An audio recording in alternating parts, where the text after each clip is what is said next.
देखिए, आप second semester में पढ़ते हो जहां एक चर में रेखीय समीकरण, उसमें आप पढ़ते हो समीकरण और सर्वसमीका।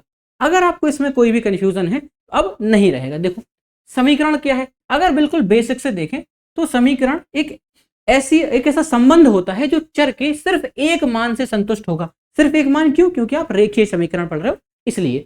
तो जब आप देखते हो कि मान लीजिए मैंने यहाँ कुछ लिखा, एक ऐसा संबंध लिखा और मैंने x की वैल्यू रखी 1, तो क्या x की वैल्यू 1 रखने पे यहां रखूंगा मैं 4 इंटू 1 माइनस 3 बराबर 5, 4 माइनस 3 बराबर 5, तो ये तो होता नहीं है।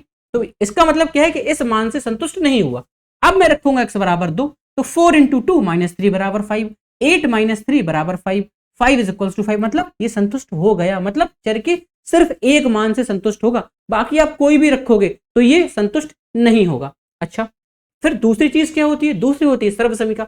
सर्वसमीका का मतलब ही होता है कि चर के हर एक मान के लिए संतुष्ट होगा। यहां एक रेखीय समीकरण हो, यहां द्विघात समीकरण हो, कुछ भी हो, अगर आप एक x की वैल्यू 1 रखोगे तो भी संतुष्ट, x की वैल्यू 0 रखोगे तो भी संतुष्ट, कुछ भी वैल्यू रख दीजिए, ये क्या होगा? सबके लिए संतुष्ट होगा। अगर आपको अब भी नहीं समझ आया है तो अब आ जाएगा। देखो, मैं तुम्हें दो पिक्चर्स दिखाता हूं।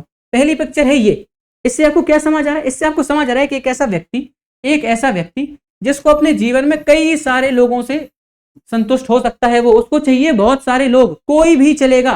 तो ये क्या है? ये सर्व समीका है। अच्छा, फिर समीकरण कैसा होगा? अगर इसी कॉन्टेक्स्ट में देखें तो ये एक व्यक्ति है जिसको सिर्फ एक ही चर का मान चाहिए, तो ये क्या है? ये समीकरण है। तो मुझे लगता है कि थोड़े से बेटर तरीके से आपको समझ आया होगा। Thank you.